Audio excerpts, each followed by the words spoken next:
Yeah, I did it for the trophy. I watched 30 videos of beautiful young Japanese girls parading around in their bathing suits for the trophy. Hello, this is Shadowwood, and this is my review of Yakuza 0. Now, I'm not like most gamers. I'm a trophy hunter, but I'm not like most trophy hunters. I'm not fond of playing stupid little games whose sole purpose is to get you a quick, easy platinum. I love challenging games with engaging stories, fun gameplay, that also give you good trophies. Yakuza 0 is one such game. Now I need to get a few things out of the way up front.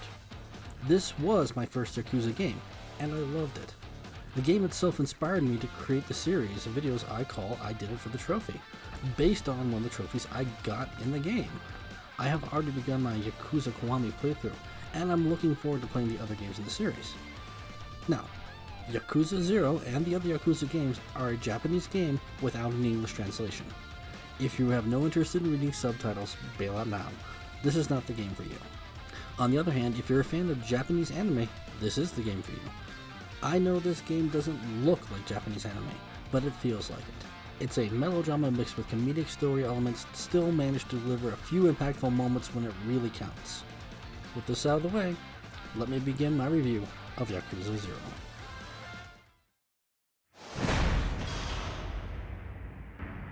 Story.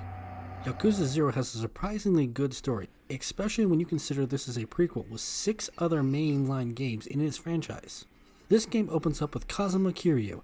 He is the main protagonist throughout most of the Yakuza games, collecting debt from a man in an empty lot. The next day he finds himself framed for murder as the man in the empty lot had died.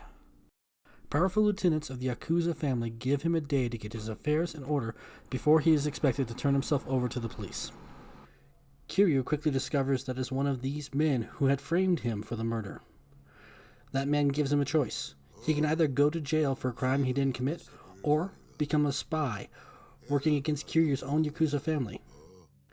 Kiryu refuses, getting him banned from the Yakuza. He soon finds new allies on the outside, and starts his fight back against the corruption plaguing the Yakuza. After 2 chapters with Kiryu, the story switches to Goro Majima, the other playable character. Majima is known as the Mad Dog throughout the mainline franchise. His story is how he became the Mad Dog, and it is quite a ride. This is how we're introduced to his character. It shows you he's not exactly the most stable person to begin with, and his descent into madness is truly a fun ride.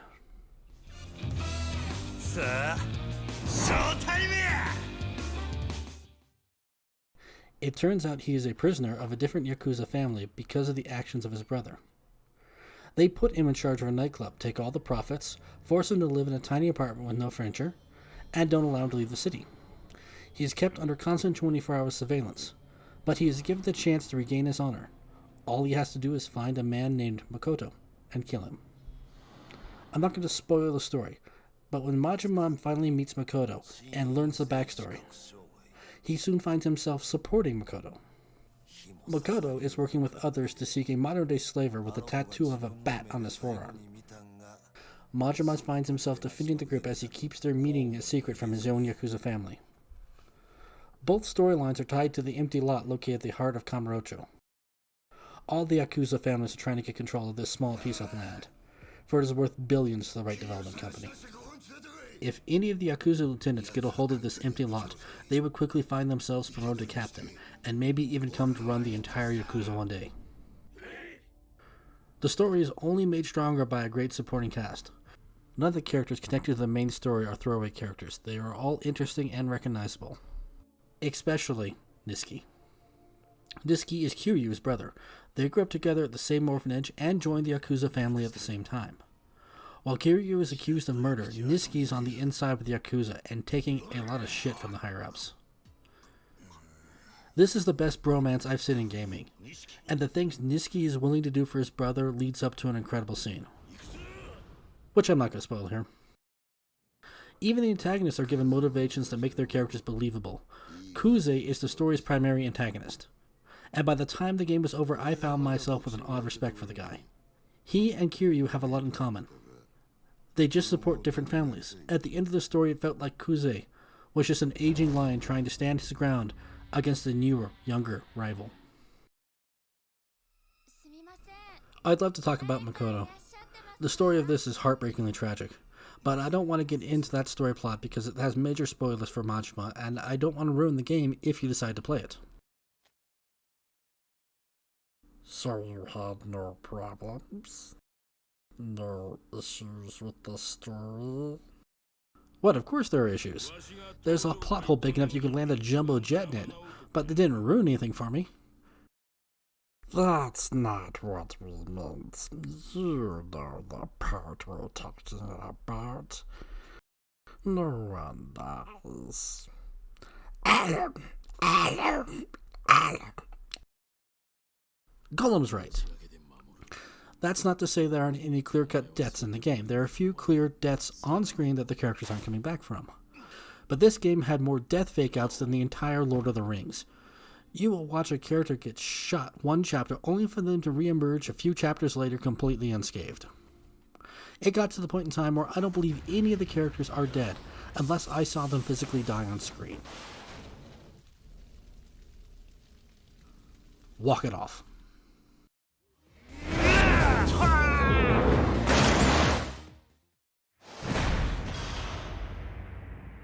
Gameplay. Yakuza Zero is a beat-em-up game set mostly within the fictional suburb of Kamurocho. Each of the two characters have 3 different fighting styles, with a 4th style that can be unlocked by completing each character's main side story mission. Majima's Breaker style makes short work of groups of enemies, while his Slugger style will become the bane of most boss fights.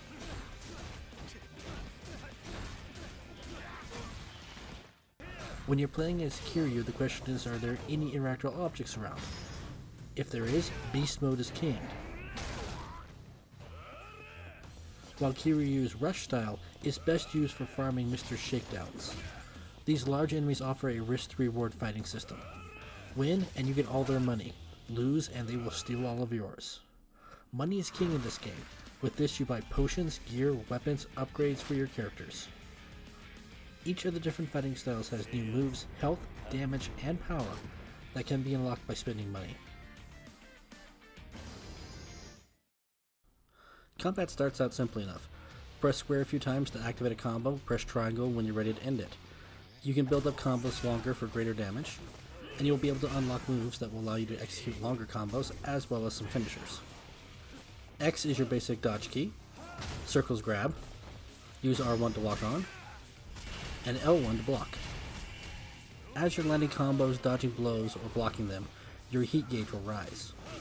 Once you have enough heat, you'll be able to perform one of many devastating moves, which include the ability to suplex a man over a guardrail, or cut 3 men down with your knife.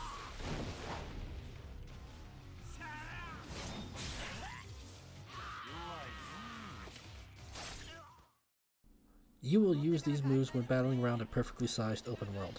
It only takes a few minutes to run across the city, and there's something on every street corner. Shops, entertainment venues, and restaurants are everywhere. The streets are livelier than some modern games. The crowds of people seem real. Not only do they just stand around the street corners, but they will wander around, and people will actually stop and talk to others and then go on wander off again. This makes the city feel more alive. As you run around the cities, you will be attacked, and you can choose to defend other citizens that are being harassed by groups of thugs. These encounters work more like a JRPG than they do a fighting game. You'll see a gang on the street in front of you, and you won't be able to fight them until the game changes to combat mode. This transition only takes a moment to start, and it was not distracting to me, but I do understand that some players hate this type of game mode, and that this definitely might be a turn-off for some of you. Along with the main story, each character will have several side missions, and one big side mission that unlocks each character's 4th fighting style. Kiryu runs a real estate company. Unfortunately, there's not a lot of gameplay to this. All you do is you run around the city buying properties, then go back to your headquarters to upgrade them, and start collections. The collection process is nothing more than waiting for a progression bar to fill up. You can affect the amount of money you receive by assigning a manager or a security representative, but it's slow. But while you're waiting, you will have plenty of time to explore the city and complete the game's many other side missions. As you gather properties, you will be attacked by the 5 billionaires. Each one of these characters owns a different part of the city, and you will have to take over all their territories battle against each billionaire in some minigame form or another, and then end up in a climactic battle against them. Majima does a similar side mission. You take over Club Sunshine by partnering with the business owner to do battle against the 5 stars. Unlike the real estate minigame, this is a real minigame. You're not just waiting for a progress bar to fill up. Instead, guests arrive at your club and you must match them with one of your girls. Then you need to keep an eye on each table in case one of your girls needs help. You'll have to learn their hand signs they give you quickly in order to get them what they need as quickly as possible to keep your customers happy. Even the 5 stars are more memorable than the 5 billionaires. Once you defeat one of the 5 stars, you get that club's best girl. In the game, you will have a total of 6 platinum hostesses, the one you start with, and the 5 you can get by defeating each one of the stars. These hostesses can be customized to look as beautiful, cute, funny, and sexy as you choose, or you can just try and find the maximum combination that will raise their skills up the highest, regardless of how ridiculous they end up looking. Once you get them, you can train them, and by train them, I mean go on simulated dates with them. This really did a lot to make the women feel more real though, because you really got to know a backstory that was given to each one of these characters that set them apart, and it ended up in a small cutscene for each one of them that really got me to care about them. Truth is, I spent way too much time hanging around Club Sunshine that I probably should have. What about I don't need you? The fights get boring after a while, especially when you're trying to complete some of the other side quests or main quests in the game and you keep bumping into random groups of enemies in the street. Thankfully, you can learn how to throw money into the air to distract attackers, but you don't unlock this till halfway through the game. And by that point in time, you're going to get tired of some of these random fights. I was surprised in the game by how many different boss variations there were within this game. We're talking about a basic beat-up game where all of your opponents are basically human. You'd figure after a while the boss fights would start to get stagnant. But no, they actually managed to keep things fresh and interesting. Now, I've heard this game being criticized for reusing boss fights, and it's true. You're going to encounter the same boss fight more than once, but this didn't bother me. I'd actually argue that these fights were different. Even if the fights themselves used the same moves and the same setups, they felt different just because of what was going on. You're going to fight Kuze 5 different times. The first time you fight him, he is confident, brash, and arrogant. You are a young upstart, and he feels like he's about to put you in your place. The second fight opens with one of the most incredible intros I've seen in recent years, as he charges towards you on a motorcycle swinging a lead pipe. Once the fight begins, he is using that same lead pipe to try and beat the death out of you, providing a different boss fight.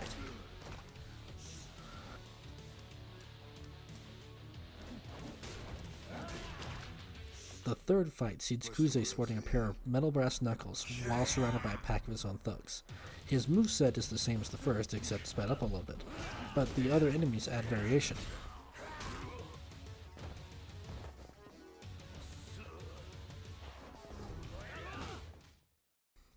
His fourth fight is mainly a retreading of the third.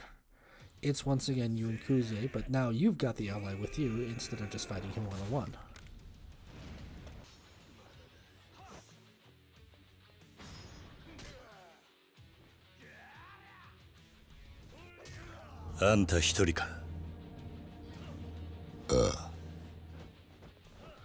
The fifth fight is truly reusing the original assets from the first, but by that point in time you are already so much more powerful than he is.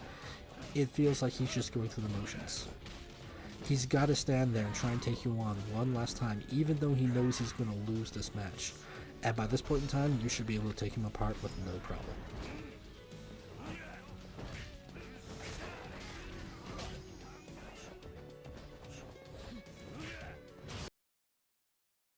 Finally, I feel I need to mention the graphics in this game. This game was originally released on PS3 back in Japan. It was later ported to PS4 and then eventually released here in the West. Character models and facial animations were overhauled, but much of the rest of the game still looks like it's from an older generation.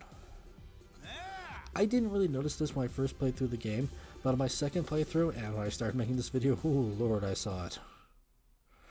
The graphics can be downright horrible at times. Take a look at the screen I'm showing you right here. You can see that Amano, the man in the purple suit, has been touched up, while the dancing girl who is behind him hasn't. She looks so out of place, and the background is just horrible mud.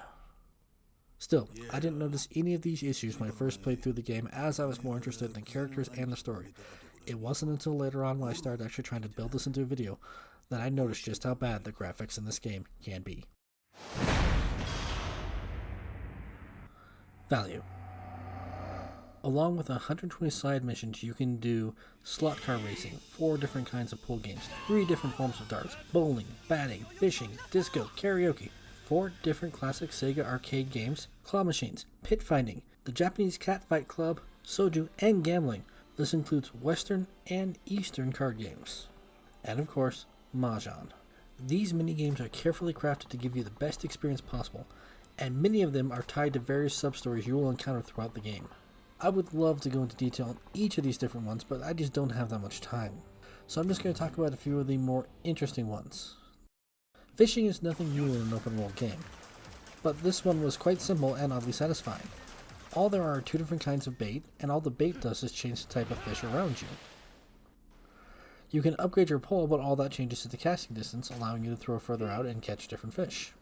The fish all behave the same. It doesn't matter whether you're landing a shrimp or a swordfish. Catching them is the same. I like this a lot better than some other games where I had to fight for 10 minutes just to land one fish. In this case, it takes you only a few minutes to bring down even the largest creatures.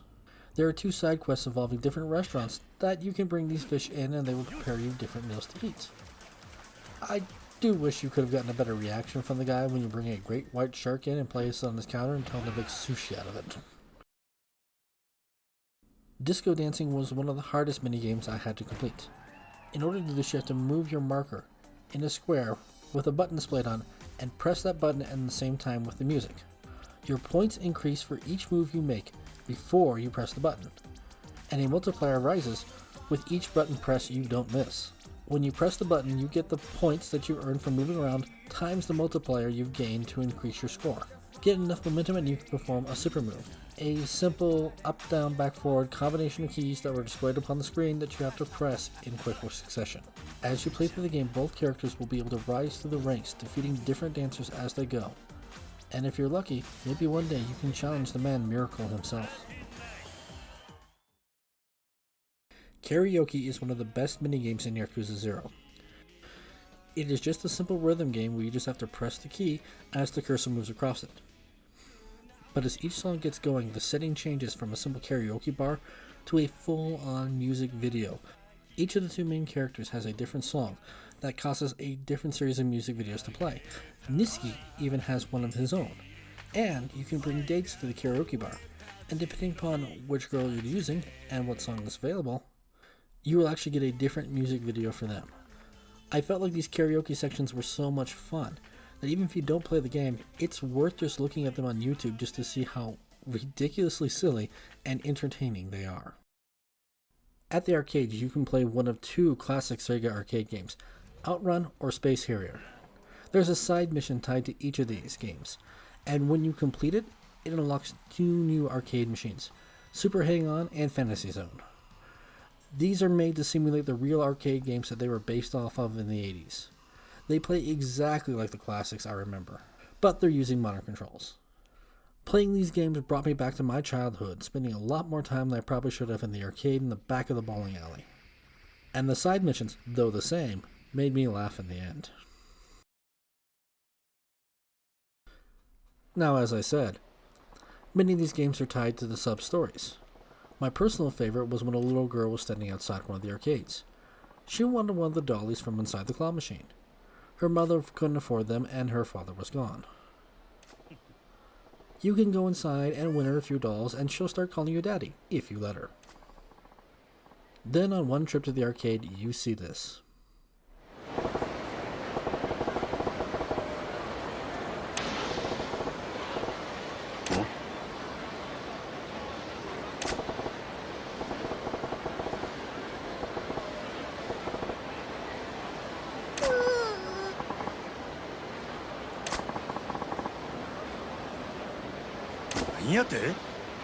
And Majima is going to kill someone. The story resolves with a little girl's mother coming to work for Majima's nightclub, Club Sunshine. Many of the characters you meet while doing sub-stories will come to work at Club Sunshine or Kiryu's real estate business. For Kiryu, you can help a dominatrix become more dominating, in what is a truly hysterical little side plot. The man she's working on, simply called Pigman, will come to work for you once you complete the dominatrix side quest. Pigman is the best when it comes to upgrading your productivity buildings. Yakuza 0 is truly a game that just keeps on giving. While I was going back capturing gameplay in order to make this video, I discovered a triple takedown for Majima that I didn't even know he had. Every time I turn on this game, it seems like I'm finding something new, something different, and something I didn't know was there.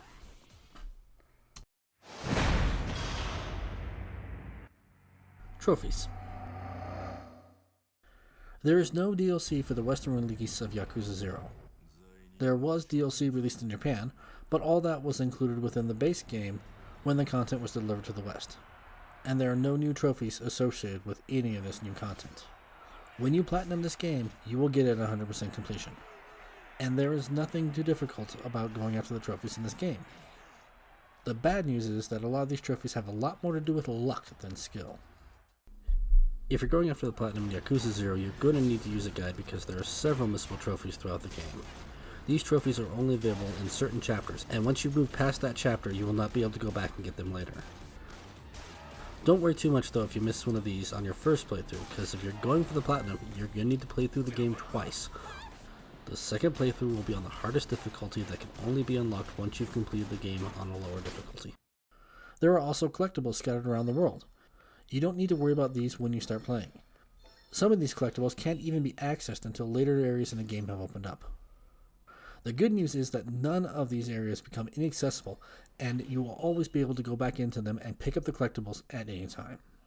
Gathering all the collectibles, completing all the minigames, and pretty much doing everything else in the game is required to get the rarest trophy in the game, Perfectionist.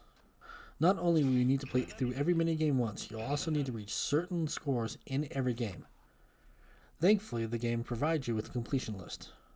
This completion list consists of 5 tabs: Adventure, Battle, Business, Sub-Stories, and Minigame. Each one of these tabs can be expanded to show you your total progress towards this trophy. You won't see all objectives when you start the game. Some unlock only at certain events. Others, like defeat 200 enemies, will not unlock until you've defeated 50 enemies.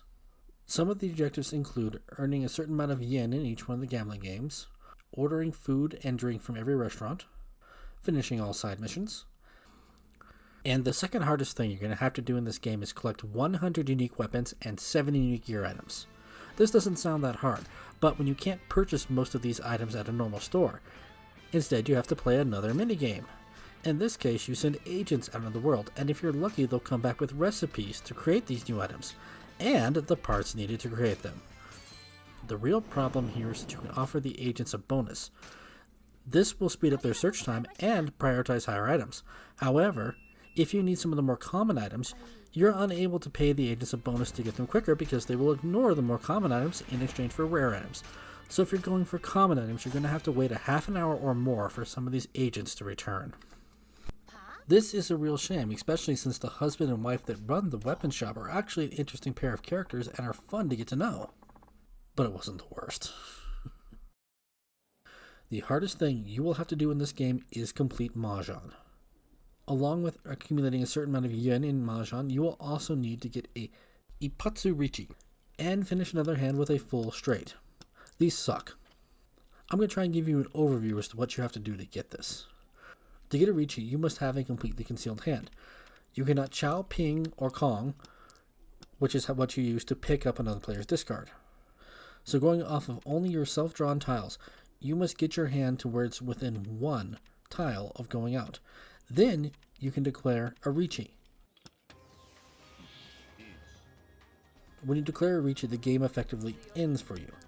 Instead, you just draw tiles and discard them with the wrong one, and you can pick up another player's discard at this time to go out. To get the Ippatsu Richi, you have to get a Richi and then go out before the end of your next turn. Unfortunately, I lost my original gameplay footage of me completing this task. I went back and played Mahjong for an additional 5 hours attempting to unlock it again, and was unable to complete it. The footage you're looking at here is of the computer getting the Patsurichi on me. On top of this, you'll need to get a full straight. Mahjong's not quite the same as cards. There's only 3 suits: dots, bamboo, and characters. To get the full straight, you're going to have to get the following number combinations in one suit: 1 through 3, 4 through 6, 7 through 9. You cannot break this up, and you cannot get this in the way. On top of this, you will need to get another set of 3, whether it's 3 of the kind or another small run of 3, and then a final pair of tiles to go out. If you do not go out, it does not count. The only good news here is you are able to pick up your opponent's discards. The bad news is, to pick up for a straight, you can only take it from the player to your immediate left. So even if the opponent across the table from you just discard the one tile you need, you can't pick it up, with the exception being the last tile you need when going out. These 2 required me to play Mahjong for hours just to get lucky enough to gain them. There is nothing too difficult about any of these objectives, it just takes time. The most difficult trophy in the game is defeating the game on Legendary Mode. Legendary Mode is only available after you've played through the game on Hard Mode. Hard Mode is not that hard, and the only real challenge that is offered by Legendary Mode is the inability to continue if you fail. If you lose, you'll have to reload from your last save, losing all progress you made since then. So be diligent with your saves, and completing the Legendary difficulty will pose no problems. As you complete events, you will also unlock more videos at a special video parlor. To get the Perfectionist trophy, you will need to watch all 30 different videos, and to be clear, I did it for the trophy.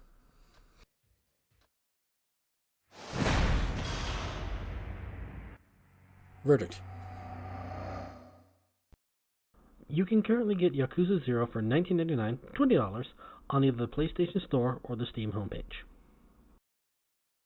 But sometimes you can find it on sale for half that price, and when it's like that, it is a must purchase because it is an incredible game. Physical copies of the game are currently going for only $1 less than digital, so unless you're looking to collect the game like I am, it is just not worth picking up physically. And there are currently no plans to port this game to Nintendo Switch. However, for the first time ever, Yakuza is coming to Xbox. Yakuza 0, Yakuza Kiwami, and Yakuza Kiwami 2 are coming to the Xbox Game Pass in 2020. If you have the Xbox Game Pass, this is the perfect chance to jump into the series and see if you like it. Start with Yakuza 0 and go from there. This game had a surprisingly compelling story, solid gameplay, and tons of value for your money. I would highly recommend this game to just about anyone. If you're not a fan of Japanese culture, reading subtitles, or if you're looking for a quick, easy platinum, this is not the game for you. On the other hand, if you like beat-em-up games, anime, or JRPGs, you're gonna have fun with Yakuza 0. As for me, this was my first exposure into the Yakuza franchise, and I've already started my playthrough of Yakuza Kiwami. I'm also looking forward to my playthrough of Yakuza Kiwami 2, then looking into getting the rest of the mainline Yakuza games as I move throughout the series. Though this game is hard to complete, it is not impossible. And there is very little to do in this game that is actually difficult. You just have to play a lot of mini games and get lucky. Unfortunately though, this takes a lot of time.